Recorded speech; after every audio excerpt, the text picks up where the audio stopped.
Good afternoon. Welcome to Like It Is. Today's program focuses on our youth. We'll pay a visit to Malcolm Shabazz High School in Newark.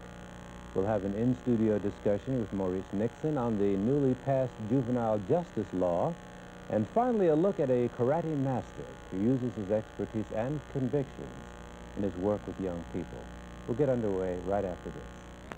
If you want more information, incidentally, about this new law, just write us at Like It Is. Now let's look at New Jersey. In late December of last year, high school teachers held a job action in protest of alleged violence from students. The teachers claimed that they were assaulted, maligned, and beaten. In January of this year, the New Jersey State Department of Education released a report indicating that the cumulative dropout rate in New Jersey was 25% and even higher in predominantly black schools. The report also indicated that math and reading scores were down. Violence, drugs, and truancy were cited as major problems.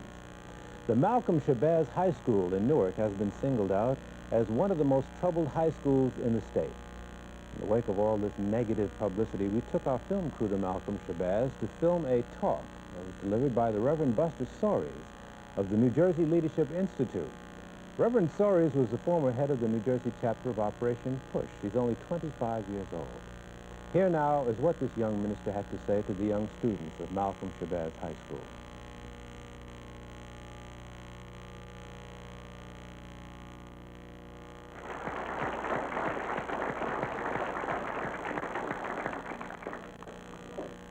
I want to talk to you not as kids, but as equals and superiors and adults. I want to talk to you as an individual, hoping that something that I say may strike a chord in your life and cause you to do something you may not have done before. When I watched Roots, I thought about a lot of things. I thought about the fact that Alex Haley, who wrote Roots, would not have been able to write that book if he had not sat down on his porch and listened to the words of his grandmother. How many people in here watched Roots this week? Raise your hand if you did. That's great. Alex Haley, when he was a boy, sat down and listened to his grandmother talk. He took the talk seriously and spent 12 years of his life finding out how much of that talk was fact. And so as a result, you have the greatest presentation of history and of drama on television. But as I look at Roots, there were some things that concerned me. You know, we have not changed that much. There are some striking similarities between the brothers when they were in slavery and us right now. When I think about the fact that a black man could not look a white man in the eye while he talked to him, I think that sometimes there's a striking similarity between then and now, because I know some white men that don't expect me to look them in the eye, either because I'm young or because I don't have as many degrees, but for one reason or the other, I'm just not supposed to do what they can do. Blacks struggling for survival while whites enjoy life. When you look at our condition in America, from South Georgia to South Africa, you can see blacks still struggling for survival while whites enjoy life. You can see black work and white profit. You can see blacks afraid to assert themselves. We're still almost as afraid as that sister was last night to leave the barn, you know, because we may lose our jobs, which is real. We've got to pay our families. In the movie, I saw some brothers keeping other brothers in line. And when I look downtown, if it's Broad Street, if it's Main Street in East Orange, there's a brother keeping another brother in line. But then I saw some things that were different between roots slavery and now. One thing was, if you checked out Fiddler, Fiddler on one hand didn't want the brother to leave because it would hurt him directly, right? But on the other hand, he knew that slavery was wrong. And so deep down in his heart, there was a strange kind of love and unity. The question I want to raise today is, have we lost that love? I think the righteous brother said, you've lost that love and feeling. The second thing that seems to be different now is that each slave, whether he was on the ship or whether he was on the plantation, had a certain willpower. And so even though the whips and the sun beat down on his back, each slave made up his mind, I will survive. And there's hope for the future. The third thing that seems to be different about what I saw on the screen was that all children had a certain amount of respect and obedience for all adults. All children had a certain amount of respect and obedience for all adults. When I think about my being your age, which was in the 60s, I think about the fact that anything major that happened on behalf of people, be they black or white, many times were led by old people but were run by young people. If you look at the civil rights movement, it was us, the students and the young people, who got things done. If you look at the peace movement, which stopped the whole war in Vietnam, it was students and young people, which was us. Well, what happened between the time I was in school and the time you were in school? What happened was Superfly came along. The Mac became our hero. Shaft became our theme song. Mod Squad became our byline. Good Times became our frame of reference. And George Jefferson became our best friend. TV and movies have just washed us out. So you cannot even find, other than Roots, a decent television program to watch. Because you're either watching Sanford call his son a dump, or you're watching Starsky out-punch Hutch on Saturday night, with a black informer even turning his own brothers, in spite of the conditions that surround him. Sly Stone took everybody higher. Then Superfly's heels made us taller. And then the Mac made us slicker. Somebody made us quicker, and we even forgot what happened in the 60s. But nobody made us greater. Many of us today have abandoned our heritage. When I don't want to talk about the bad, but I've got to talk both sides.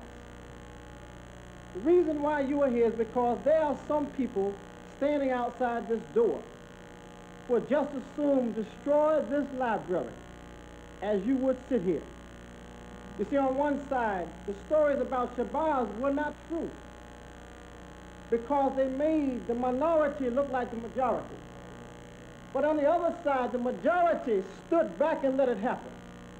If you let somebody, let people think that you are as low life as they are, then you deserve the punishment of disgrace. You see, some of us have accepted the responsibility to try to be our best. But then there are some people in our community, there are some people in our schools who would rather sell dope to our brothers and our sisters than to help us when we need it most. Y'all know what I'm talking about. If we wanted to, we could get the name of every major dope pusher in the South Water North from this room, if we want to. Question becomes, which side are you on? That's why y'all are here. Each one of you has been asked to come here because of who you are and what you represent. You've got to decide today whether or not you are going to commit crimes or whether you're going to permit crimes. But if I see somebody robbing your house, I may not be guilty of robbery, but I'm guilty of accomplice if I don't tell you that somebody ripped you off. We had a situation like that this summer at Twitch.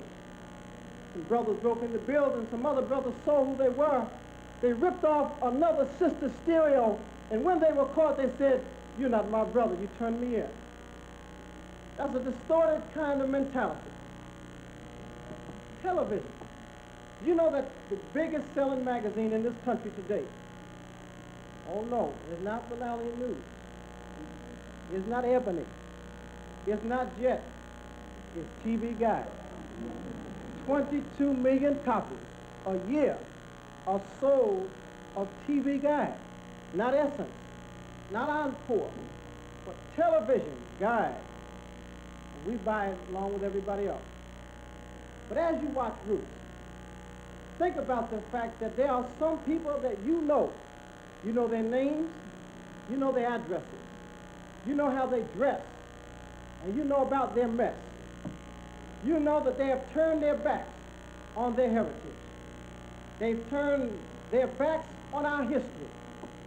They've turned their backs on our forefathers, the ones who slept in the bottom of the ship, the ones who got beat because they didn't want to change their name. They spit on our parents' graves because they're trying to get over without true work. We have never gotten anywhere without work. But today you know somebody who thinks they can graduate from Shabazz High School and don't go to one class. You know somebody. You know somebody right now who thinks that they can go 4 years, don't open up a book, and at the end of those 4 years get a diploma saying they're qualified to do something somewhere and get mad at Driggins if they don't get it. You know somebody who thinks that they should be able to go at the end of a semester, get a marking period, get a report card, have an A, a B, a C, or at least a D, you know. Never been to class, never passed a test, and get mad at the teacher or the counselor if they don't get over it. You're supposed to be a brother. I'm here to tell you that we have replaced some of our values with mess. So as you watch Roots, and you watch them brothers getting beat on their backs, and getting spat upon, and hear nigger, and all those things on TV, you think about some of your friends who are turning their backs on those folks who only survived that mess so that we could have a chance for a new day. And so we today have a job to do. Each one of us has a job to do. Just a few minutes ago, I was your age. I got 25 so fast, I forgot I was 25. People ask me how old you are, I'm still saying 21, 22. I got to be 25 so fast that I can remember specific incidents that happened in high school. It's only like yesterday. But I happen to know that we have replaced bad attitudes for respect. I know some brothers that just got an attitude with everybody. Just got attitude. You know, we just don't like the organization, don't like the church, don't like nobody. Just got attitude. We have replaced friendship with expediency. Well, I'll be your friend if you help me get over. Some of us have just forgotten what it means to be somebody that can be depended on. We have replaced work with play. But most of all, young brothers and young sisters, we have replaced love with sex. So now it's no longer, are we in love? But did you get over? It's no longer, how are y'all doing? But how do y'all do it? We're not asking the humane questions. We have replaced love with sex, and so spend money, lie, do anything you can, brothers, to get over. And then tell your you did so he can get over on the same sister you got over on. And then y'all meet in the locker room after basketball practice and talk about how maybe one day y'all can all get over on the same day, how great it would be. It's sick. I'm not talking about you people right here, but you know somebody who meets that description. What concerns me most is that we have replaced our common sense with the easiest way possible to get over. When I was in California last month, I watched the news every night. Every night when I watched the news, it talked about some young person beating up some old person. Brothers and sisters, when we get to the point where we would rather beat up our grandparents and our friends' grandparents before we fight the system that oppresses us most, before we go out and work, or before we just share with each other, then we've reached a point where we're not even civilized. When your grandmother locks her door with 3 or 4 times, with 3 and 4 different locks, she is not afraid of her sister. Senior citizens are not afraid of each other. They are afraid of us.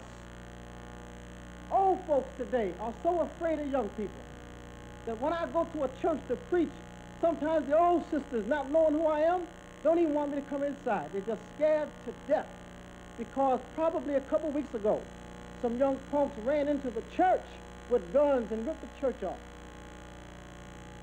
Senior citizens today are caught up in an economic bind. They don't have money, and so they're eating dog food. And then we are acting like dogs, some of us, taking the little that we have. It's almost like war. So one of the projects, many of you know about it, that I'm about to kick off is a project called Stop the War on Senior Citizens. Because unless we stand up with certain kinds of respect and regard for old people, when we get old, you know, the Bible says, whatsoever man soweth, that shall he also reap. In the streets, we say, whatever goes around, comes around. You knock somebody who's old in their head today. When you get old tomorrow, stand on you. When a young brother or sister does that, he or she has reached the lowest form of life. When you think and watch Roots, think about it. One of those old folks sitting down there, having gone through all of that mess all of their life, having to face one of us, beating them over the head with their own umbrella to get 50 cents out of their pocket. Something wrong with us. This brother right here is on the football team. He has a responsibility. He's one of the biggest, baddest, boldest brothers in this school. Scares me to death. If that brother does not take on the responsibility to assume the role that God would have him assume with that big body, that bold brain, and them big hands, he's a criminal. He's a criminal. And so I would urge each and every one of you not to support me, but to support your community and your people and your school. I don't care what organization you work with or what church you belong to, what mosque you attend. Do something to help somebody after you help yourself. I know that we are the most unemployed. I know that we have the worst housing. I know that we still have the worst education. I know that they put drugs in our part of town more than they put in their part of town, but we cannot take it out on each other. We can't take it out on Driggins. We cannot take it out on Shabazz. We cannot take it out on Carl Dawson. We cannot continue to destroy each other in the name of oppression.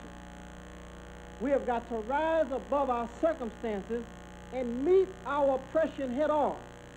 The best way to meet it is to develop your mind so that you can think and speak and act intelligently. The second way to deal with it is to develop your body so that you are not addicted to drugs or to alcohol or to cigarettes or to anything that would make it more important than what you have to do. And then the third way is to develop your soul so that you can have inner peace in spite of what happens in your community. And so I hope that I've said something that would make you determined to do something starting today. First, to help yourself, your family, and then your community. Because if we do not begin doing something and start helping people like the Mosque and Push and other organizations who are already doing something, if we don't support them, then we are doomed to repeat the same history of our ancestors. I would hate to see the day when we would be back to the point where we would literally be on our knees saying, yes, boss, and yes, master. But we're almost there. Think about it. As you watch Roots, because what you see about where you came from is what you're looking at about where you're going if you don't do something to help yourself. That's it.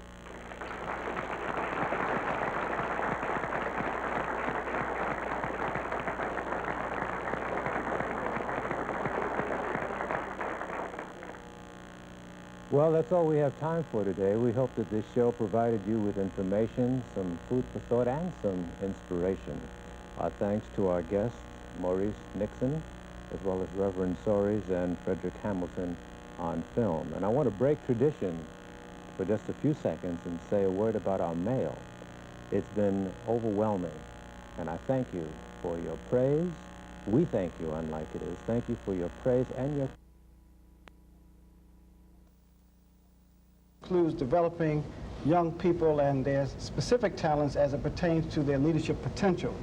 It is my belief, and it is our organizational belief, that today we face a leadership crisis in our communities, and that there are many young people whose potential is not being challenged either by the school systems or by various institutions in the community. And so what we are generally committed to doing is developing and assisting people in developing their leadership potential, and in fact taking a leadership role in addressing the concerns which face the people who live in the communities that need the most help in New Jersey.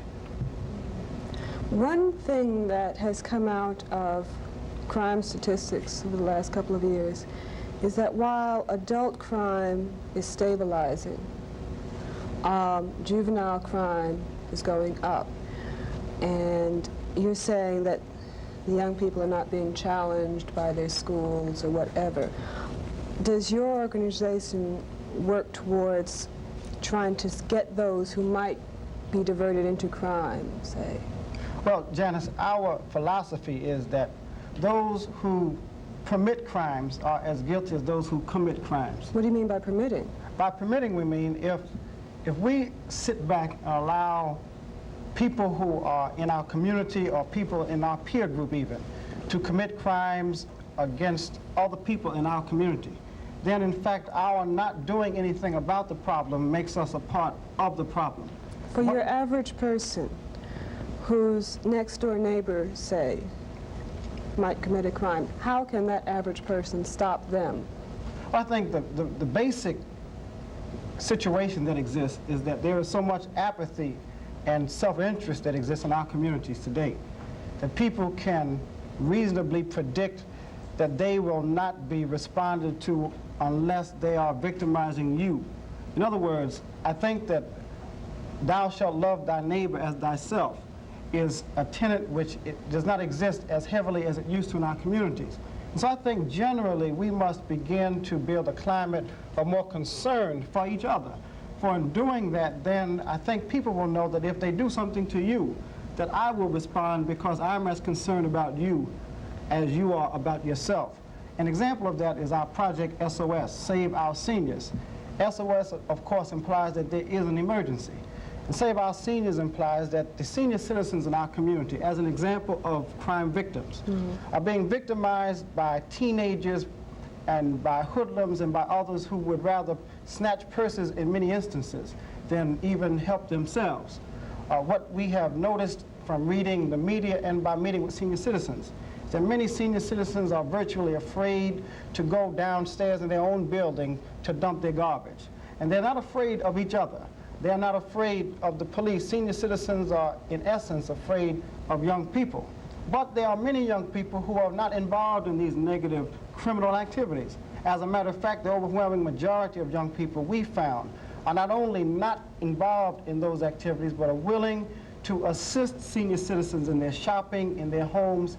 And in that way, we find young people are now in a position to address themselves to the problem of crime by preventing potential situations from occurring where senior citizens would be found by themselves in open prey for criminals, but also in creating a climate of mutual concern between the old and the young, which in and of itself is a preventive kind of measure in an area which may be hounded by criminals who are not concerned about other people. Okay.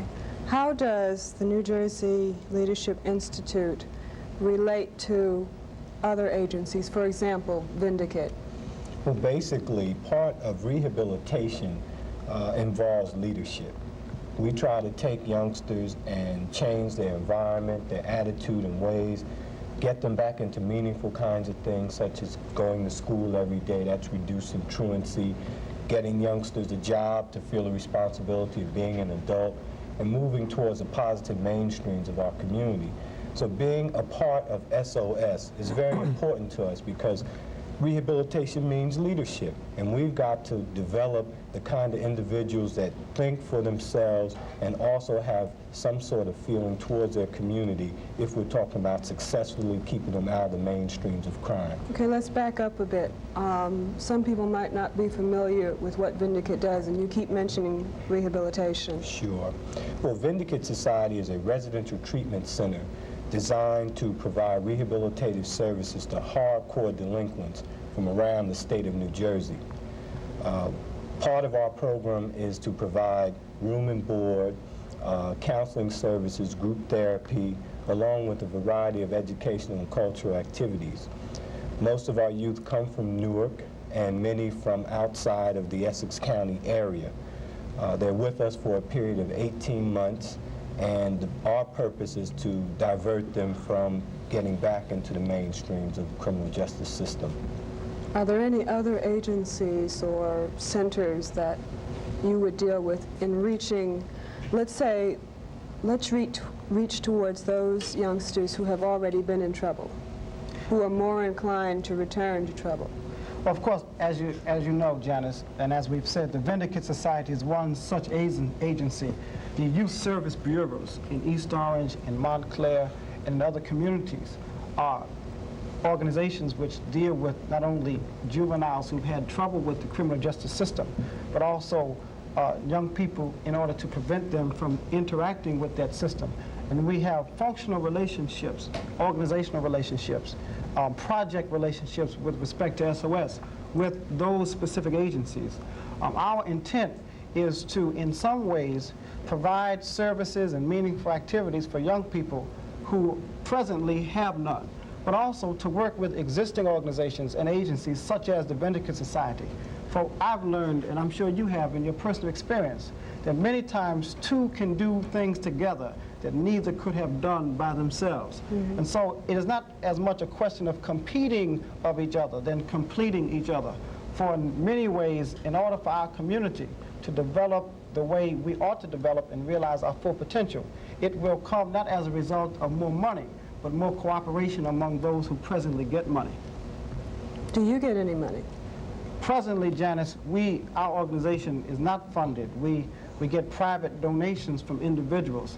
We do, however, have a non-financial agreement with the Essex County CEDAR program, which provides us with salaries for people who are unemployed and have been unemployed for a period of 15 weeks. And our organization is, in fact, a job site for them. But in terms of cash flow, our treasury at this point is so low that I would be embarrassed to say exactly what it is. Okay, how do you reach out to those who are not involved in any type of agency or service, the majority of the young people? I would like Mr. Peter Bond, who was our public relations director, to talk about some of the ways we have utilized media relationships to reach people who would not traditionally respond just to a flyer or to an announcement that we would make through churches or other established institutions. Pete, why don't you talk a bit about how the media has played a role? Okay, what we have done is try to get the stigma off all the negativism that has been on youth. You'll see a lot of articles in the paper, relating to the negative side of youth. So what we're trying to do is also show the positive side, that there is a lot of youth who are willing to do beneficial things and good things. So we're trying to get a lot of articles and reach out to different people so that they can see the youth doing good projects. Like we recruited about 1,000 youth for the SOS, all right, which is positive. So we're trying to get a good media coverage so people will see that there is youth doing good. With people believing and seeing so much within the media about the negative things that happen, and people believing that the youth today are very apathetic, and you're talking about volunteering your time to work with older people. How do you convince them? How do you convince those 1,000 people that you have recruited that this is something worthwhile for them to do? And how do you, once you've recruited them, of course, then you can show people, hey, they're not apathetic, but how do you get them in the first place? Well, but believe me, Janice, it's not that hard to do. There are many, many young people who are ready, willing, and able to commit themselves and their time to meaningful projects like this. Of course, some of what Peter's done has helped. In other words, when a young person hears about something on the radio, when they see it talked about on television, when they see the announcements made over the various media, then it becomes almost a popular kind of thing to do. And it is our contention that if the media will respond to the work of people like Peter Bond and cooperate in helping project these kinds of positive things, then they will become so popular that young people will want to get involved, as opposed to being typified and classified as being corny and square. Exactly. I like to inject that most youth want to identify and belong to some kind of structure in the community. And because adults, we have allowed them to get involved with the subgroup and find their own culture in terms of things that they consider rewarding and things that they consider as leisure time. They have more or less set up their own pattern of pastime and of behavior. Subsequently, in the community, what you're seeing is a lot of youth-orientated kinds of activities, such as crime and hanging in gangs and muggings, because everything's done on a group basis now. It's not done on an individual basis. And I think something like SOS is good because it brings them back into the kinds of activities that as adults we should have been planning for our youngsters long time ago. You talk about, letting them develop their own culture. Peer pressure is extremely important. Absolutely. Now, on the face saying, you're going to work with senior citizens, you're going to help them, you're going to prevent them from being victimized. Now, on the face, this does sound kind of corny. And if all your friends go around mugging folks, how can you convince someone that it would be good for them to help these people and prevent these people from being mugged when all of their friends mug them? Well, you see, Janice, we had a session yesterday at Weequahic High School, and it was obviously clear to the students involved that it is to our advantage as young people, and all of us are young here, all of us are under 30, including you. Thank you. It is to our advantage that young people do not have a negative image. It is in each one of our vested interest that young, especially young black people living in the city, are not all categorized as being negative. Because if, in fact, I want to be somebody, and I want to go somewhere, I want to do something with my life, and if you are the person who is causing my reputation to go down, then I am held back and my opportunities are limited based on your behavior. And nobody wants to be controlled by the minority. In South Africa today, we have an issue where blacks do not want to be controlled by a minority of whites. But also in schools, the majority of decent people do not want their reputation controlled by the minority of decent people. And based on that logic, we've been able to get an overwhelming response from young people who are saying that we want to rise up and speak for ourselves because our reputations and our futures are being hindered by those who would tear our community apart, and it would make the corporations and the educational system and everyone think that all of us are like that. And in order to change that, we must get involved. Okay, I'm going to have to stop right here. We're going to take a break and we'll be right back. I'm Janice Newman, and I've been talking with Peter Bond, Public Relations Director for the New Jersey Leadership Institute, Ben Amos, Director of Vindicate Society, and Reverend Buster Soares, President of the New Jersey Leadership Institute.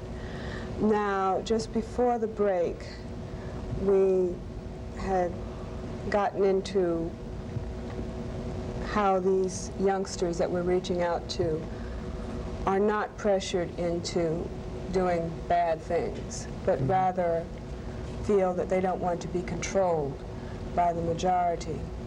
But still, you know, I'm trying to get at how you can convince them to not only take a look at, say, Save Our Seniors, but also commit themselves, you know, stay in it. Well, I think that the majority of the youth that are involved with us have seen the need. You know, they have seen that this is a necessity, and the reality has hit them. You know, kids have, like you said, maybe their friends are doing all these bad things, but I think that deep down inside that the ones who did volunteer saw the reality. We didn't have to twist their arm. That's right. You know, they were genuinely, sincerely, you know, honest about their feelings, so they volunteered. You know, we always talk about the young people, and we always talk about what they're doing, but we rarely talk to them and find out how they feel. In your meeting with them, what do they say? How do they see the situation? A lot of the youth that I spoke to are generally angered that that the negative side, like their friends, were getting all the publicity. That's right. You know, and they were concerned that the ones who are doing good are not getting publicity. That's right. You know, that is one of the fundamental concerns that we see. And I talk with young people every day. There's very rarely a day goes by which I don't go to a public school, either to speak or just to rap with kids. That's a concern, that you have to be a bank robber and a raper and a mugger to get your picture on the front page of the newspaper. And if you are not, if you're a straight A student who is graduating from high school a year early and got a scholarship to go somewhere, that is not newsworthy. It's more newsworthy to learn that the kids are graduating without skills to get jobs. Absolutely. If 25% of the students in Newark are truant every day, 75% are in school. And it would appear that the 75% would get more publicity than the 25%. If a young person graduates from high school and can't read, that is bad. But it's also as equally as good that young people can read and read well. And I think that a balanced approach towards projecting what we are is necessary. Otherwise, not only do the young people become very frustrated, but the community in general becomes very, very hopeless. Janice, we have another approach towards youth development that I'll share with you and let Ben reflect on it a bit. We have some young entertainers now and athletes who are as popular in the minds of these young people as our movement heroes were when we were young. When we were young, we looked up to people like Rat Brown and Stokely Carmichael. We looked up to the heroes who were fighting for our rights. Today, our young people lack, for many intents and purposes, identifiable heroes. And so at the beginning of the end, really, of the movement, so to speak, we find the movie star, the pimp, the prostitute, the hustler, projection on the screen becoming the replacement for the real heroes that we had when we were their age. At this point, it is one of our challenges in terms of relating to young people and relating to where we'll be 10 years from now, is to corral the popularity and the stardom of people who are young enough to understand where we need to be going and what we need to be doing, but in a position to relate to the needs of young people. If the Emotions, for instance, which is the top female group in the country right now, in the world, if you will, they are our age, they're 23, 24, and 25. If the Emotions can not only just be stars, but also be concerned enough to use their influence and their popularity among young people to inspire them and provoke them to do well in school, to respect their families, then we'll begin to see a whole new kind of movement among especially young black people in this country. And so our challenge really at this point is to take what we have to get what we want. Those things don't cost money, but they do cost some commitment. And it is at the level of commitment that we'll find our level of success. Ben, talk about other ways we can get young people involved who are not involved. Also, we need to do it on the local level. Okay, our young people do not see positive images anymore. They do not relate to people in high places because those figures are just not visible in the community. The kinds of activities and things that our children relate to, there are no young people, especially in the age category that we mentioned, 25 to 30, that came along with that first movement back in the 60s, that's available for them to talk to, because most of them have either left Newark or have moved on to other areas within the country and have not come back to provide any type of technical assistance or advice to our children. Subsequently, it's important for us to provide avenues of them getting this culture again. And the type of avenues that have to be created are the ones that are similar to why we're here today, which is the New Jersey Leadership Institute, Project SOS, because the majority of children do want to do these kinds of positive things because they know they have parents and loved ones that also are taking a chance coming out on the streets and getting involved in crime or whatever. So they want to play an active part, but how do you do it is the question. Who actually is going to push you ahead and say, this is the kind of thrust where we want to go? And on the local level, I think it's important for us to start providing more meaningful and active recreational services. It's no doubt about it. Our young people in their leisure time are just finding that there's nothing to do. Okay, so the best thing to do is to go down to the movies where it's overcrowded, because that's the only place of entertainment in a town like Newark on a Sunday, is to go down to the movies where you find even your subgroup of delinquents also mixed with your good children, and there's a constant clash of violence and blood that's constantly going on, and that's because we have not provided other avenues of entertainment for our children. And leisure time is very, very important. And the kinds of activities that we need to get involved in are definitely the kind that the New Jersey Leadership Institute is talking about. Leadership, role models. Does this mean that in addition to getting them involved in their community, i.e. working with seniors, that you are now working on building the future heroes? Absolutely. I mean, it was our job when we were younger, and it was the job of our nation and our community to begin opening up doors so that people could become mayors of Newark, people could become city council president, people could become vice presidents of corporations. An entire movement was devoted towards opening the doors. We now need a whole new movement which is specifically dedicated to putting competent and solid, qualified people in those doors. And I think that is what our struggle is, Janice. We have another program which has received just as much response, if not more, than the SOS. And that is a program called the Executive Internship Program, where we get a high school student who wants to be something, may not know what, but knows they want to be somebody. They want to be something, and they want to go into one of those doors. And we ask a Janice Newman or Ben Amos or a Mayor Gibson or a city councilman, Donald Tucker, to allow them to spend one complete day with them. Let them spend a day with you, not only hear about what you have to do in a seminar setting. But let them come to lunch with you and let them see how you have to tip people when you eat in expensive restaurants. Let them see your phone mannerisms and how you deal with your staff. That one day may make the difference between what that young person was going to do and where that young person now wants to go.